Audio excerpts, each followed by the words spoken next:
మహోన్నతుడవైన మహిమగల నా తండ్రి, ఎవరు సమీపించలేనటువంటి తేజస్సులో నివసిస్తున్న దేవ, మా రక్షకుడు, పాప విమోచకుడు, పవిత్రుడు యేసుక్రీస్తు వారి నామమును అడుగుతున్నాం తండ్రి. లేఖనము గ్రహించున్నట్లు మా మనస్సులను తెరవండి. నీ మాటలను తండ్రి ఉపదేశిస్తూ ఉండగా నా ఆలోచన, నా తలంపు, నా జ్ఞానం కాదు కానీ పరిశుద్ధాత్ముని యొక్క నడిపింపు తండ్రి, నీవు నా మనస్సును తెరిచి లేఖనమును గ్రహించుటకు కృపచూపుమని, నీ ఆత్మచేత మాటలాడిపించుమని యేసుక్రీస్తు నామమున ప్రార్థిస్తున్నాను తండ్రి. ఆమేన్. వందనాలండి. ఇప్పుడు ఈరోజు మనం ఈ ఆదివారంలో మనం తెలుసుకోబోయే అంశం ఏమిటంటే, క్రీస్తు బోధలో క్రీస్తుని మాయం చేసిన మహనీయులు. ఏంటి మన అంశం? క్రీస్తు బోధలో క్రీస్తుని మాయం చేసిన మహనీయులు. క్రీస్తు బోధలో క్రీస్తుని మాయం చేసిన మహనీయులు అంటే ఇది ఎపిసోడ్ వైజ్గా పోతుంటుంది. ఎన్ని ఎపిసోడ్లు వస్తుందో తెలియదు కానీ పార్ట్ 1, పార్ట్ 2, పార్ట్ 3 ఎన్ని పార్ట్స్ వస్తుందో తెలియదు. పార్ట్ వైజ్గా మనం దీన్ని పరిశీలన చేద్దాం.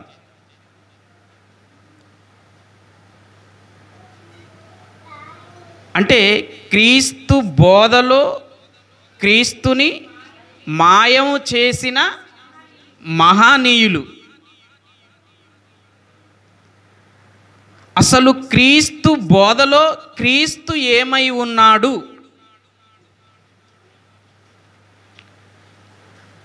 యేసుక్రీస్తు ప్రభువారు భూమి మీద ఉన్నటువంటి దినములలో బోధించినటువంటి తన బోధలో తాను ఏమై ఉన్నాడు? క్రొత్త నిబంధనలో యేసుక్రీస్తు ప్రభు బోధించినటువంటి బోధలు, తన జీవితము, ఆ వృత్తాంతమంతా కూడా మత్తయి సువార్త, మార్కు సువార్త, లూకా సువార్త, యోహాను సువార్త, ఈ 4 సువార్తలలో యేసుక్రీస్తు ప్రభువారు బోధించినటువంటి బోధ అంటే మిగతాది యేసుక్రీస్తు బోధ కాదా అంటే యేసుక్రీస్తు బోధ. పరిశుద్ధాత్ముడు వచ్చి సర్వసత్యంలోనికి నడిపించినటువంటి బోధ. పరిశుద్ధాత్ముడు కూడా క్రీస్తు బోధలోనిదే తీసుకొని అపోస్తులకు బోధించాడు. యేసుక్రీస్తు ప్రభువారు భూమి మీద ఉన్నప్పుడు స్వయముగా తన నోటి నుండి, తన మాటలల్లో తాను ఏమై ఉన్నాడో, ఏమని తన గురించి చెప్పుకున్నాడో మనము ఎపిసోడ్ వైజ్గా తెలుసుకుందాం. ఎందుకు నాకు ఈ తలంపు, ఈ ఆలోచన వచ్చిందంటే, నేను బైబిల్ని పరిశీలన చేస్తూ పరిశోధనాత్మకంగా చదువుతూ ఉన్నప్పుడు యోహాను గారు రాసినటువంటి 2వ పత్రిక 9వ వచనం చదువుతున్నప్పుడు నాకు ఆత్మకి ఒక ఆలోచన తట్టింది. చదవండి ఆ మాట. క్రీస్తు బోధ యందు నిలిచి ఉండక, క్రీస్తు బోధను విడిచి ముందునకు సాగు ప్రతివాడు దేవుణ్ణి అంగీకరింపని వాడు. చాలు. ఏంటంట? క్రీస్తు బోధ యందు నిలిచి ఉండక ముందునకు సాగు ప్రతివాడు దేవుణ్ణి అంగీకరింపనివాడు. దేవుణ్ణి అంగీకరింపనివాడు అంటే క్రీస్తు బోధలో ఏమున్నది ఆలోచన చెయ్యాలి. ఇప్పుడు క్రైస్తవులకి చెబుతున్న మాట ఏంటి? పరిశుద్ధాత్ముడు క్రీస్తు బోధ యందు నిలబడి ఉండండి, నిలిచి ఉండండి. క్రీస్తు బోధ యందు నిలబడి ఉండడం ఏంటి? క్రీస్తు బోధ యందు నిలిచి ఉండడం ఏంటి? బాగా గుర్తుపెట్టుకోండి. 4 సువార్తలలో యేసు ప్రభు మాటలాడినటువంటి మాటలని మనం తీసుకుంటున్నాం. నేను చదివే ఏ ప్యాసేజీలోనైనా యేసు ప్రభువు ఏ మాటలాడినటువంటి మాటలో నుంచే మనం తీసుకుంటున్నాం. ప్రతి ప్యాసేజ్లో first person, second person, third persons ఉంటారు. ఫస్ట్ పర్సన్ అంటే మాటలాడే వ్యక్తి, సెకండ్ పర్సన్ అంటే వినే వ్యక్తి, థర్డ్ పర్సన్ అంటే మాటలాడుకొనబడుతున్న వ్యక్తి. ఇద్దరి చేత మనం ప్రతి ప్యాసేజ్లో ఎవరిని తీసుకుంటున్నాము? ఫస్ట్ పర్సన్గా ఉన్న యేసుక్రీస్తుని, అంటే యేసుక్రీస్తు మాటలాడిన మాటలనే తీసుకుంటున్నాం. కానీ అక్కడ ప్యాసేజ్లో గ్రంథకర్త మాటలు కానీ లేకపోతే అక్కడ ఉన్న ప్రజల మాటలు కానీ ఇంకొకరి మాటలను మనం కన్సిడర్ చేయట్లేము, దాని గురించి ఆలోచన చేయట్లేము. స్వయముగా యేసుక్రీస్తు చెప్పిన మాటలనే మనం ఆలోచన చేస్తున్నాం. ఎందుకంటే క్రీస్తు బోధలో ఏమి ఉన్నది అన్నది మనము పరిశీలన చేయవలసినటువంటి అంశం. క్రీస్తు బోధలో ఏమున్నదో క్రీస్తు బోధించిన మాటలనే పరిశీలన చేయాలి. కానీ సెకండ్ పర్సన్, థర్డ్ పర్సన్ చెప్పిన మాటలలో క్రీస్తు ఏమై ఉన్నాడు అని ఆలోచన చేయటం అనేది కాదు మనది. యోహాను సువార్త 15వ అధ్యాయం 6వ వచనం, ఎవడైనను నాయందు నిలిచి ఉండని ఎడల వాడు తీగ వలె బయట పారవేయబడి ఎండిపోవును, మనుష్యులు అట్టి వాటిని పోగు చేసి అగ్నిలో పారవేతురు, అవి కాలిపోవును. ఎవడైనను నాయందు నిలిచి ఉండని ఎడల, యేసుక్రీస్తునందు నిలిచి ఉండడం అంటే ఏంటి? యేసు ప్రభువారు అంటున్నారు, ఎవడైనను నాయందు నిలిచి ఉండని ఎడల. యేసుక్రీస్తు ప్రభునందు నిలిచి ఉండడం అంటే ఏంటి? 7వ వచనంలో అంటున్నాడు, నాయందు మీరును మీ యందు నా మాటలు నిలిచి ఉండని ఎడల.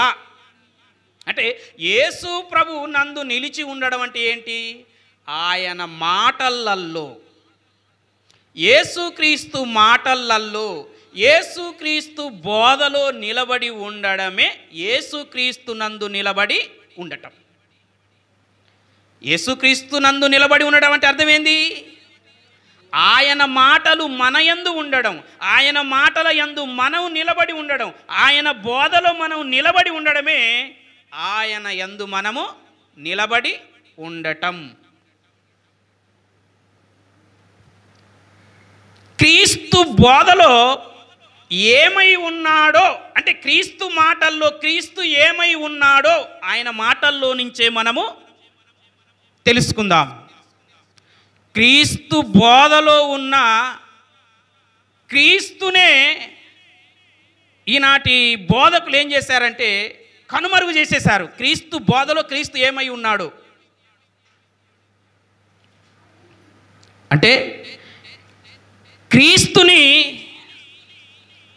ఆయన బోధల్లో ఉన్నటువంటి క్రీస్తుని ప్రజలకు బోధకులు చూపించలేకపోతున్నారు.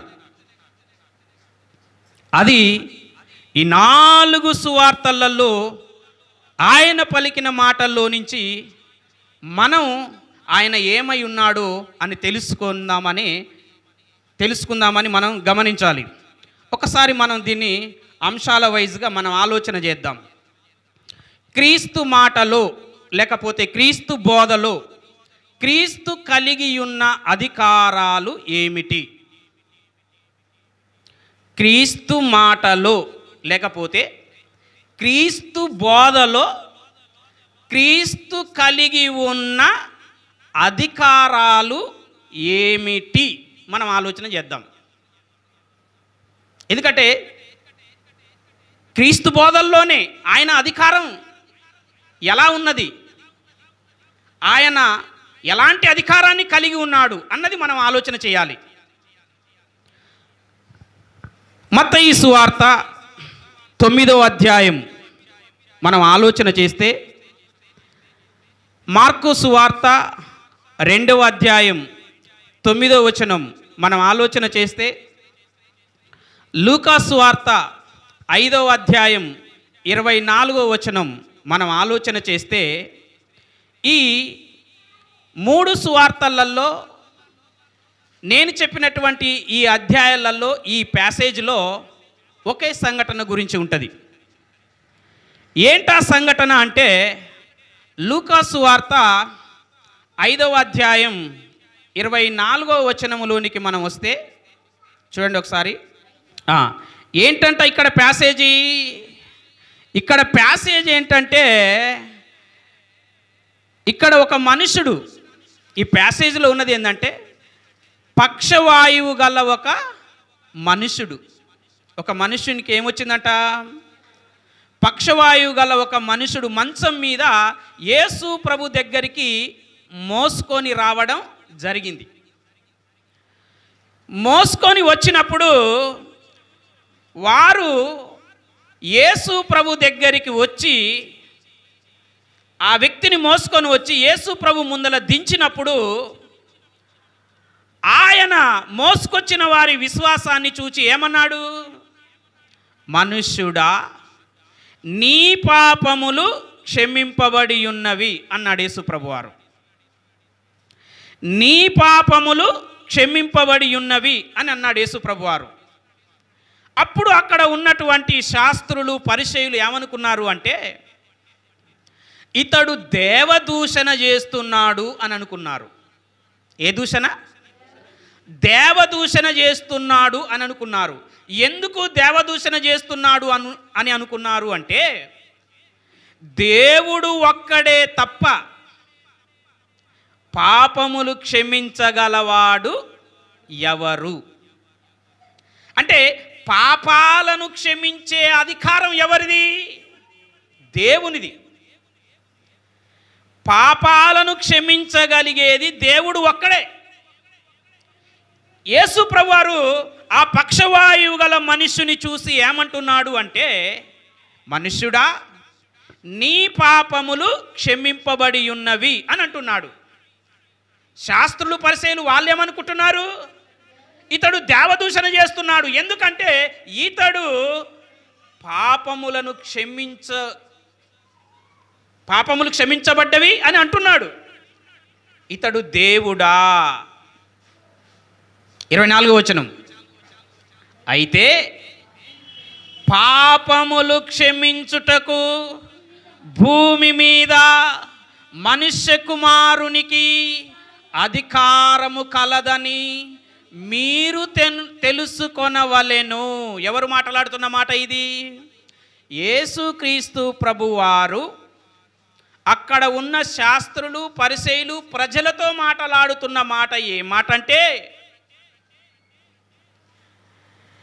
పాపములు క్షమించుటకు భూమి మీద మనుష్య కుమారునికి అధికారము కలదని మీరు తెలుసుకొనవలెను. అంటే పాపములు క్షమించడానికి యేసుక్రీస్తు ప్రభువారికి భూమి మీద ఏముంది? అధికారం ఉన్నది. ఏమున్నది? అధికారం ఉన్నది. అందుకే యేసుక్రీస్తు ప్రభువారు ఏమంటున్నాడు అంటే, నీ పాపములు క్షమింపబడి ఉన్నవి అని పక్షవాయు గలవానితో అంటున్నాడు. మరి యేసుక్రీస్తు ప్రభువారే లూకా సువార్త 23వ అధ్యాయం 34వ వచనంలో సిలువలో వ్రేలాడుతూ తండ్రిని ఏమని ప్రార్థన చేస్తున్నాడో తెలుసా? ఏమని వేడుకుంటున్నాడో తెలుసా?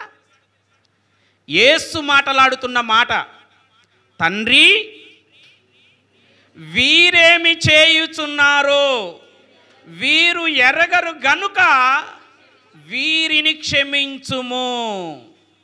ఎవరు మాట్లాడుతున్న మాట? యేసుక్రీస్తు మాట్లాడుతున్న మాట. ఏమని?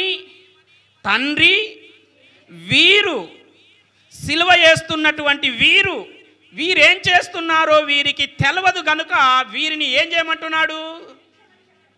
యేసు ప్రభు క్షమించకూడదా? క్షమించే అధికారం యేసు ప్రభుకు లేదా? ఉంది. మరి యేసు ప్రభు యేసు ప్రభు ఎవరిని వేడుకుంటున్నాడు? తండ్రిని వేడుకుంటున్నాడు. ఏమని వేడుకుంటున్నాడు? తండ్రి వీరేమి చేయుచున్నారో, వీరు చేసేది పాపం, నన్ను అప్పగించువానికి ఎక్కువ పాపము కలదు. ఒకడు అప్పగించాడు, వీరు సిలువ వేస్తున్నారు. వీరిని క్షమించు, తండ్రిని వేడుకుంటున్నాడు వీరిని క్షమించమని. అంటే మత్తయి సువార్త 28వ అధ్యాయము 18వ వచనాన్ని మనం ఆలోచన చేస్తే అక్కడ ఏముంటుంది? భూమి మీద నాకు సర్వాధికారము ఇయ్యబడి ఉన్నది. భూమి మీద యేసుక్రీస్తు ప్రభువుకి ఏమి ఇయ్యబడింది? అది ఇయ్యబడినది. ఎవరిచ్చారు? ఎవరు మాట్లాడుతున్న మాట అది? గ్రంథకర్త మాట్లాడుతున్న మాట, లేకపోతే వేరే వ్యక్తులు థర్డ్ పర్సన్స్ మాట్లాడుతున్న మాట? ఎవరు మాట్లాడుతున్న మాట అది? యేసుక్రీస్తు ప్రభువారే స్వయంగా మాట్లాడుతున్న మాట. ఏ మాట? భూమి మీద నాకు, యేసుక్రీస్తు అంటున్నాడు, నాకు సర్వాధికారము ఇయ్యబడినది. అంటే పాపాలు క్షమించడానికి అధికారం యేసుక్రీస్తుకు ఇవ్వబడింది. ఎవరిచ్చారు? తండ్రి ఇచ్చాడు. క్రీస్తు కూడా అధికారాన్ని ఇచ్చాడు. ఎవరికి? అపోస్తలులకు. ఏ అధికారం ఇచ్చాడు? యోహాను సువార్త 20వ అధ్యాయం 23వ వచనం. యోహాను సువార్త 20వ అధ్యాయం 23వ వచనం. ఎవరు మాట్లాడుతున్న మాట ఇది? యేసుక్రీస్తు మాట్లాడుతున్న మాట. ఏమని? 21వ వచనం నుంచి యేసు ప్రభువారు స్టార్ట్ చేశారు. అప్పుడు యేసు మాట్లాడుతున్న ప్యాసేజ్ ఇది.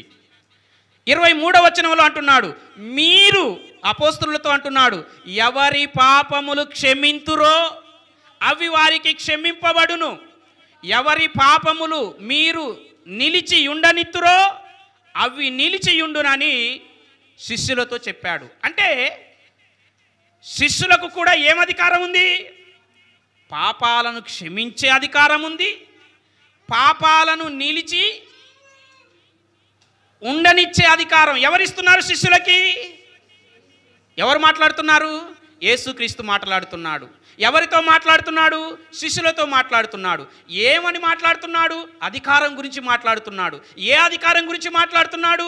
పాపాలను క్షమించే అధికారం గురించి మాట్లాడుతున్నాడు. అంటే తండ్రి అయిన దేవుడు యేసుక్రీస్తుకు అధికారం ఇచ్చాడు పాపాలు క్షమించడానికి.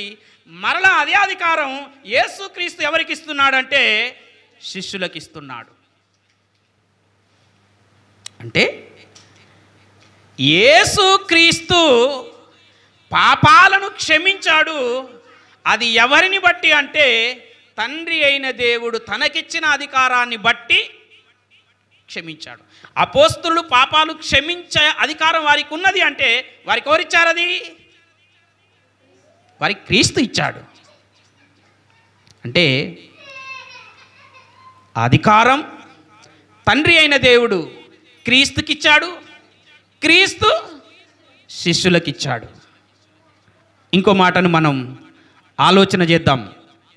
ఇక్కడే మనం ఆలోచన చేస్తే, ఇంకొక మాటను ఆలోచన చేస్తే, ఇప్పుడు ప్రస్తుతానికి కూడా యేసుక్రీస్తు ప్రభువారు తండ్రి అయిన దేవుని దగ్గర ప్రజెంట్ రైట్ నౌ ఇప్పుడు యేసుక్రీస్తు ప్రభువారు తండ్రి అయిన దేవుని దగ్గర ఏం చేస్తున్నాడు? రోమీలకు రాసిన పత్రిక 8వ అధ్యాయం 34వ వచనం, శిక్ష విధించువాడు ఎవడు? చనిపోయిన క్రీస్తు యేసే. అంతేకాదు, మృతులలో నుండి లేచిన వాడును దేవుని కుడిపార్శ్వమున ఉన్నవాడును మన కొరకు విజ్ఞాపన చేయువాడును ఆయనే. అంటే యేసుక్రీస్తు ప్రభువారు భూమి మీద చనిపోయి సమాధి చేయబడి 3వ దినమున లేపబడి పరలోకమునకు వెళ్ళి తండ్రి కుడిపార్శ్వమున ఆసీనుడై ఉండి అక్కడ ఏం చేస్తున్నాడంట? విజ్ఞాపన చేస్తున్నాడు. ఎవరి కోసం? మన కోసం విజ్ఞాపన చేస్తున్నాడు. ఎవరి దగ్గర? తండ్రి దగ్గర. తండ్రికి విజ్ఞాపన చేస్తున్నాడు. ఎవరి కోసం? మన తరపున తండ్రికి విజ్ఞాపన చేస్తున్నాడు. ఎందుకు మన తరపున విజ్ఞాపన చేయాలి? 1 యోహాను పత్రిక 2వ అధ్యాయము 1వ వచనం 2వ వచనం, నా చిన్న పిల్లలారా, మీరు పాపము చెయ్యకుండుటకై ఈ సంగతులను మీకు వ్రాయిచున్నాను.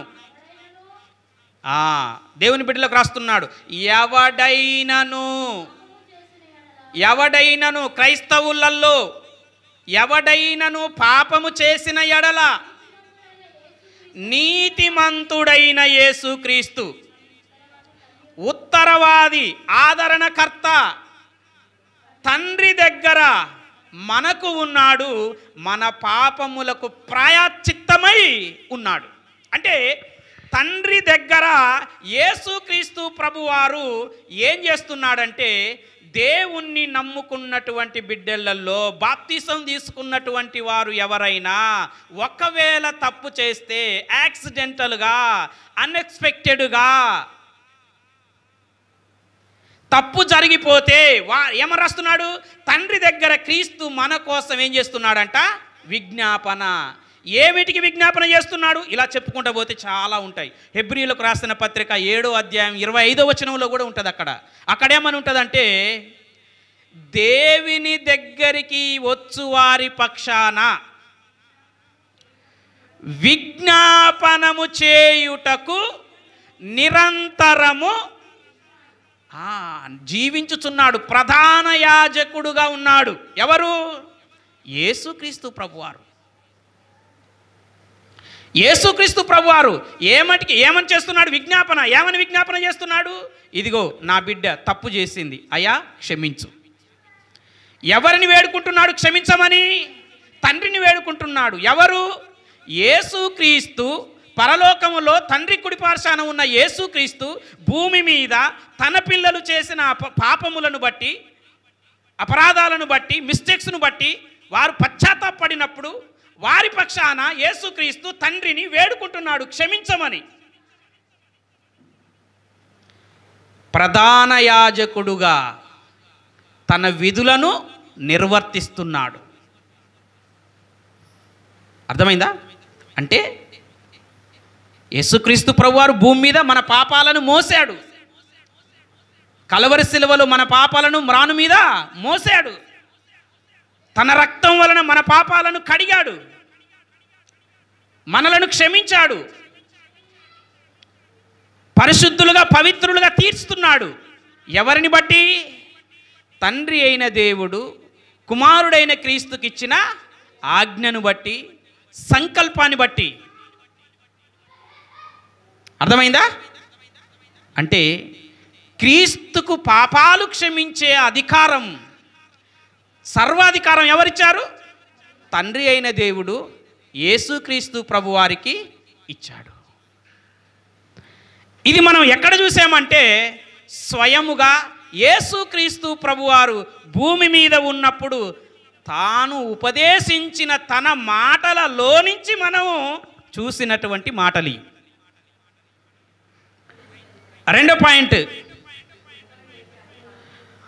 మృతులను లేపే అధికారం. మృతులను లేపే అధికారం, మృతులను బ్రతికించే అధికారం, మరణించిన వారిని లేపే అధికారం, మరణించిన వారిని బ్రతికించే అధికారం. లూకాసు వార్త 7వ అధ్యాయం 14వ వచనం. ఈ ప్యాసేజ్లో నాయిన్ అనే ఒక గ్రామానికి యేసు ప్రభువారు వచ్చారు. ఈ గ్రామములో విధవరాలికి ఒకే ఒక కుమారుడు ఉన్నాడు. ఆ విధవరాలికి అతడొక్కడే కుమారుడు. ఆమె ఎంతో బాధగా ఏడుస్తుంది. యేసు ప్రభువారు దగ్గరికి వచ్చి ఆ పాడె మోస్తున్న వారిని చూసి ఆ పాడెని ఏం చేశాడంట, ముట్టాడు. ముట్టి ఏమన్నాడు, 14వ వచనంలో, చిన్నవాడా లెమ్మని నీతో చెప్పుచున్నాను అనెను. యేసుప్రభువు వారు ఏమన్నాడంట, చిన్నవాడా లెమ్మని నీతో చెప్పుచున్నాను. యేసు ప్రభు పలికిన మాట విధవరాలి కుమారునితో. ఆ చనిపోయిన చిన్నవాడు లేచి కూర్చొని మాటలాడసాగాడు. అక్కడ ఉన్న వాళ్ళందరూ కూడా ఆశ్చర్యపోయారు. ఏంటి, ఈయన చనిపోయిన వ్యక్తిని లేపాడు అని. అలాగే లూకాసు వార్తలోనే 8వ అధ్యాయం 54వ వచనాన్ని మనం ఆలోచన చేస్తే, ఇక్కడ సమాజపు మందిరపు అధికారి ఒక ఆయన ఉన్నాడు. ఈ అధికారి కుమార్తె చనిపోయినది.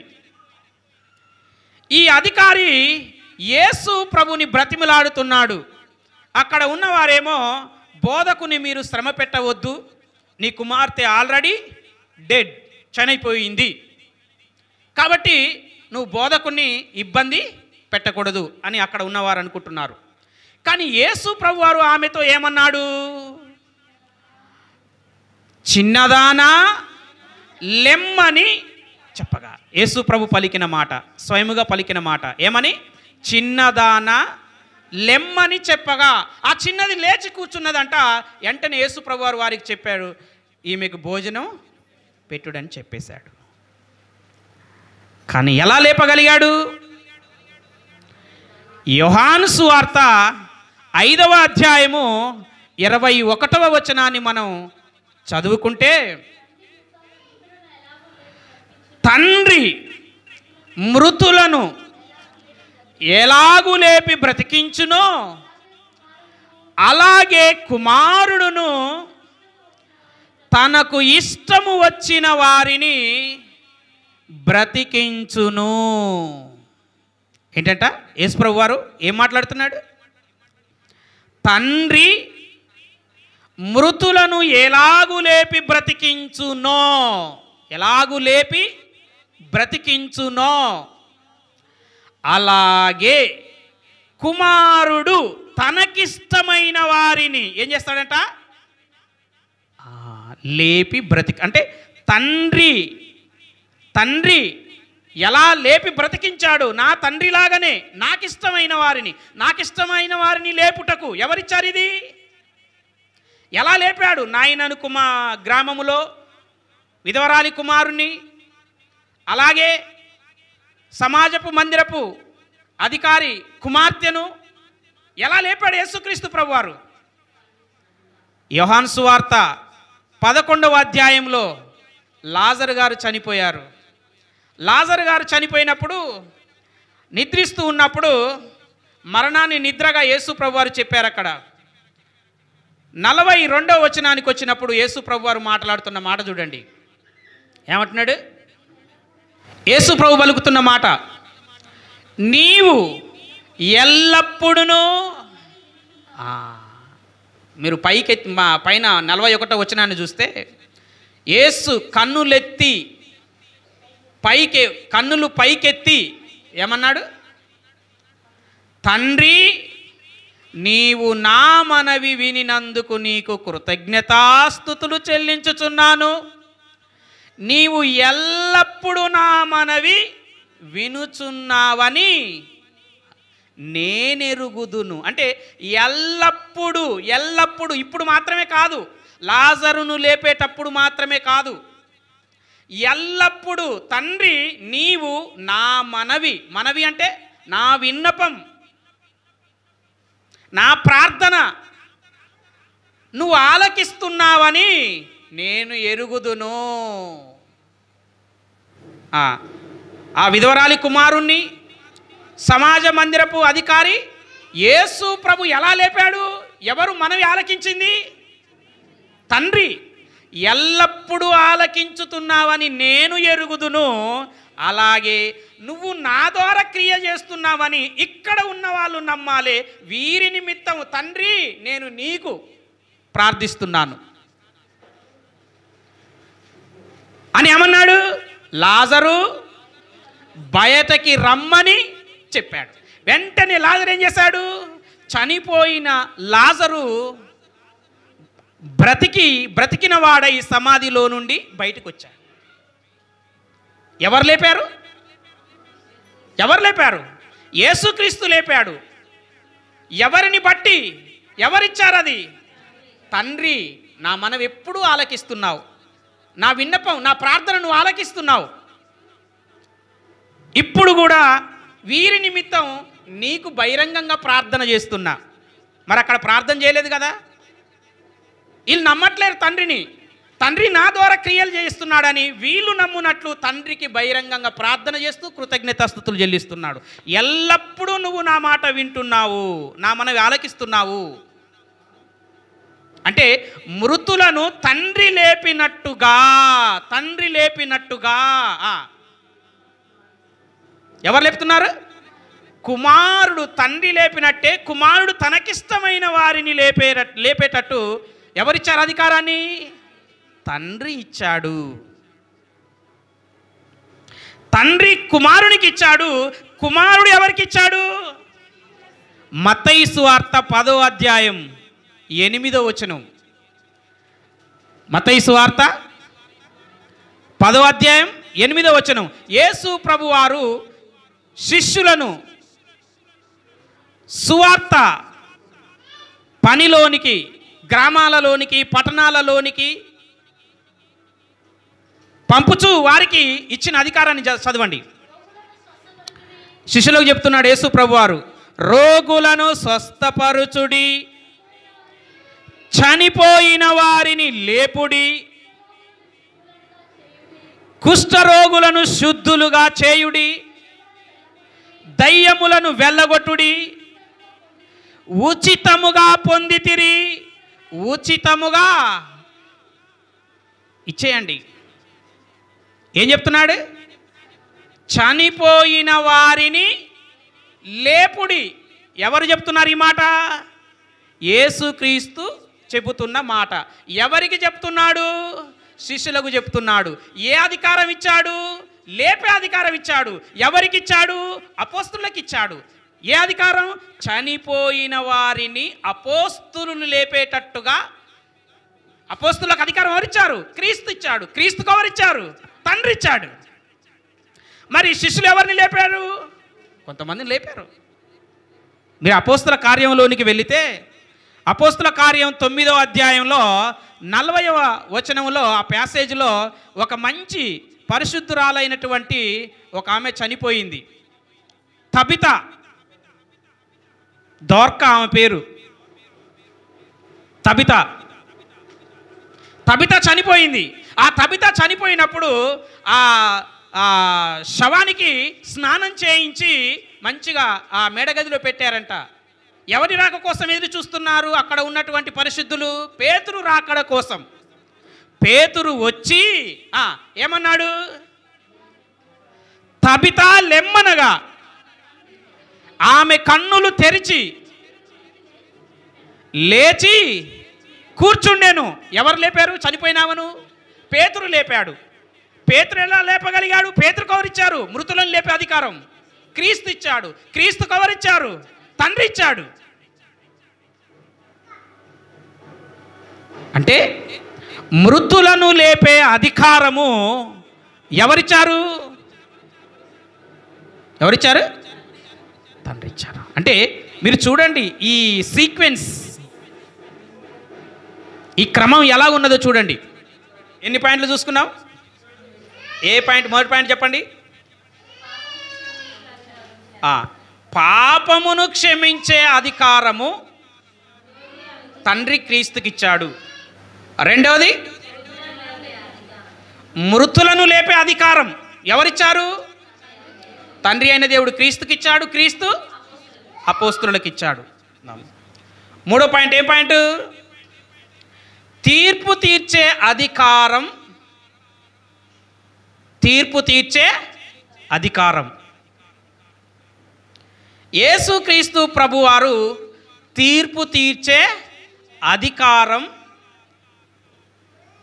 తన బోధలలో ఏమని చెప్పుకున్నాడు? తీర్పు తీర్చే అధికారం ఎలా కలిగి ఉన్నాడు? క్రీస్తు బోధలో, క్రీస్తు మాటలో మనం తెలుసుకుందాం. చూడండి, యోహాను సువార్త 5వ అధ్యాయం 23వ వచనం. తండ్రిని గణపరుచునట్లుగా అందరును కుమారుణ్ణి గణపరచవలెనని తీర్పు తీర్చుటకు సర్వాధికారము కుమారునికి అప్పగించి ఉన్నాడు. కుమారుణ్ణి గణపరచని వాడు ఆయనను పంపిన తండ్రిని గణపరచడు. యేసుక్రీస్తు మాట్లాడుతున్న మాట ఇది. ఎవరు మాట్లాడుతున్న మాట ఇది? యేసుక్రీస్తు మాట్లాడుతున్న మాట. 19వ వచనం కానించి 47వ వచనం వరకు యేసుక్రీస్తు మాట్లాడుతున్న మాట ఇది. ఈ 22వ వచనంలో ఏమనుంది? తండ్రి ఎవ్వనికి తీర్పు తీర్చడు కానీ తండ్రిని గణపరచున్నట్లుగా అందరూ కుమారుని గణపరచవలెనని తీర్పు తీర్చుటకు సర్వాధికారము. ఏ అధికారము? సర్వాధికారము ఎవరు అప్పగించారు? తండ్రి కుమారునికి అప్పగించాడు. అంటే తీర్పు తీర్చేది ఎవరు? కుమారుడు. దేన్ని బట్టి? తండ్రి ఇచ్చిన అధికారాన్ని బట్టి. యోహాను సువార్త 12వ అధ్యాయం 47వ వచనం.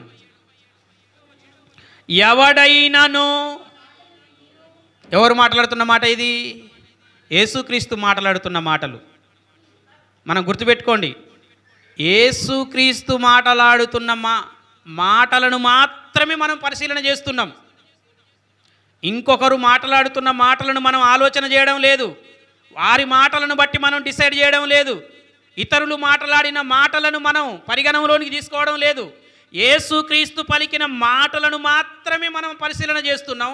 ఆ మాటలను మాత్రమే మనం పరిగణనలోనికి తీసుకుంటున్నాం. ఏమంటున్నాడు?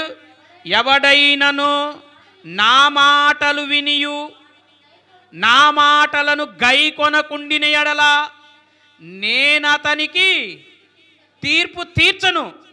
నేను లోకమునకు తీర్పు తీర్చుటకు రాలేదు గాని లోకమును రక్షించుటకే వచ్చి తిని.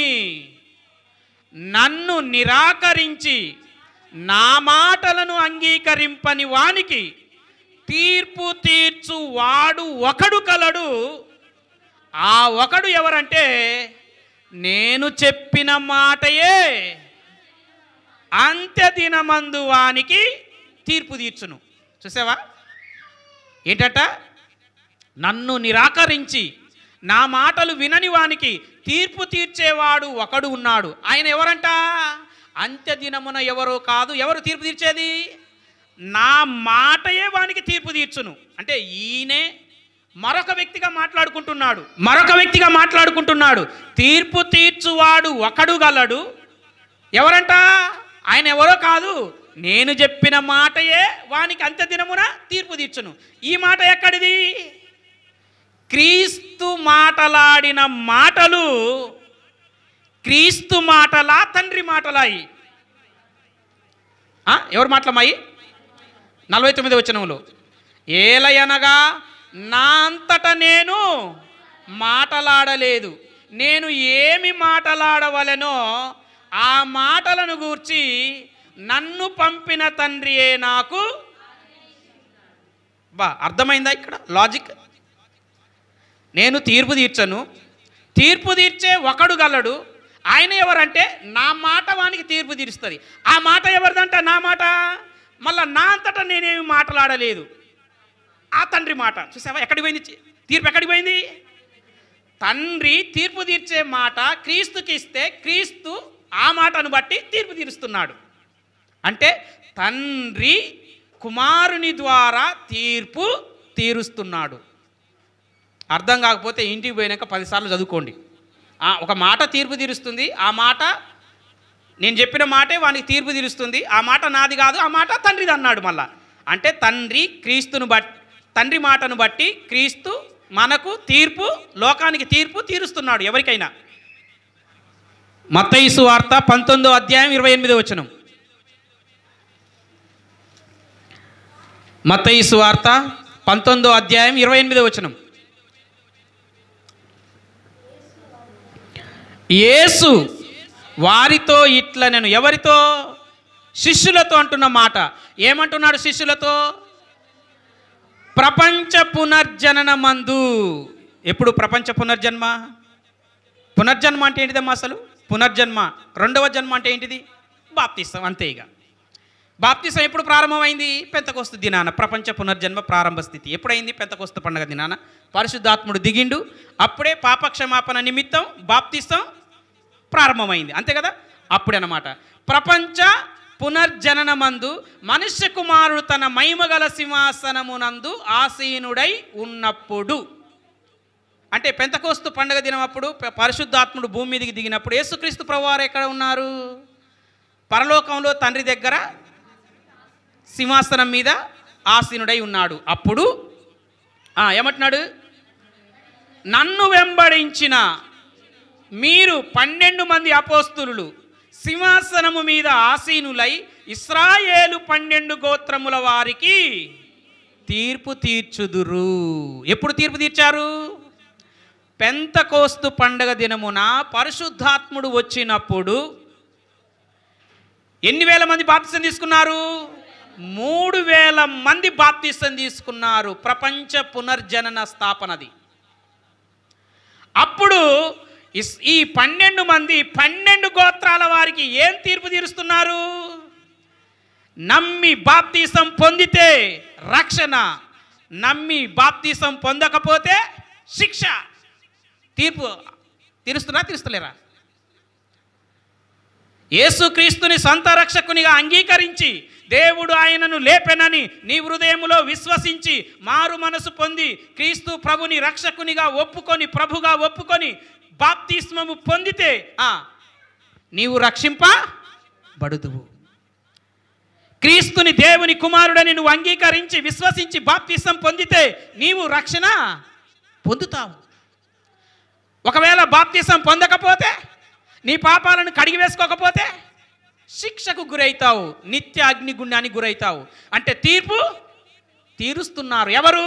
12 మంది అపోస్తులు యేసుక్రీస్తు ఇచ్చిన అధికారాన్ని బట్టి పెంతెకొస్తు పండుగ దినమున 12 గోత్రాల వారు యెరూషలేముకు వచ్చారు. పెంతెకొస్తు పండుగ సెలబ్రేషన్కు 12 గోత్రాల వారికి 12 మంది అపోస్తులు తీర్పు తీరుస్తున్నారు. నమ్మి బాప్తిసం పొందితే రక్షణ, నమ్మి బాప్తిసం పొందని వాళ్లకు నరకం, శిక్ష తీర్పు తీర్చేస్తున్నారు.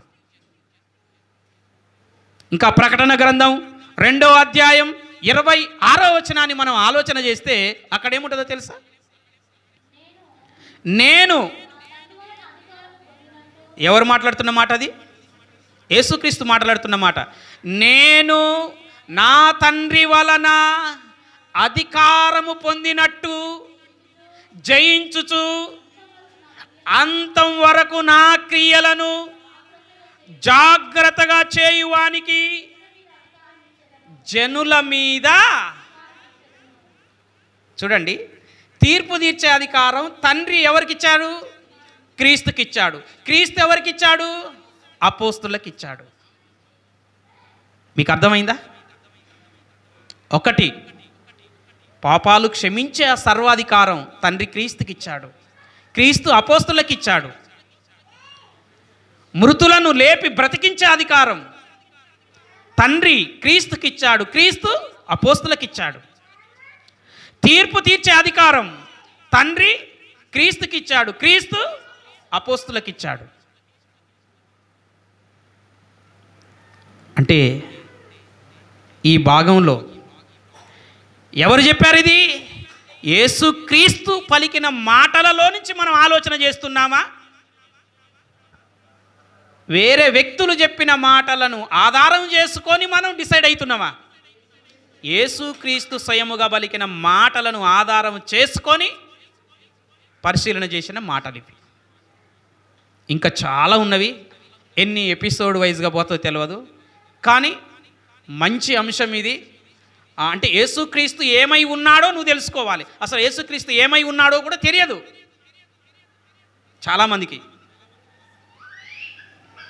తెలుసుకోవాలి, ఎందుకంటే తెలుసుకోకుండా మరణిస్తున్నాం అనుకో, అక్కడికి పోయినాక చేసేదేమి అక్కడ బైబిల్ దొరకదు, అక్కడ సువార్త ప్రకటించేటోడు ఉండడు, అక్కడ నిజం ఒప్పుకునేదానికి సమయం ఉండదు, నిజం ఒప్పుకునేదానికి కూడా అక్కడ ఒప్పుకున్నా ఎవరు యాక్సెప్ట్ చెయ్యరు. ఎప్పుడు తెలుసుకోవాలి నిజం? మరణించక ముందే అది నిజమేంటో తెలుసుకోవాలి. ఒకడు ఈ మన మాటలు విని ఇంకొకడు నేను జీర్ణించుకోలేకపోతున్నా ఎట్లా, నాకు భయం అవుతుంది ఎట్లా, నేను ఇంతవరకు నేను ఇంకొక వేరే తీరుగా వేరే సిద్ధాంతంలో ఉన్నా కదా అంటే, మనుషుల సిద్ధాంతాలు దునియా ఉంటాయి, బైబిల్లో ఏమున్నదో దాన్ని పరిశీలన చేసుకొని నమ్మాలి. కాబట్టి ఇంకా యేసుక్రీస్తు బోధలు, యేసుక్రీస్తు ఏమై ఉన్నాడో రాబోయే ఎపిసోడులలో క్రమక్రమముగా యేసుక్రీస్తుని మనం 4 సువార్తలలో తన బోధల్లో ఏమై ఉన్నాడో తెలుసుకుందాం.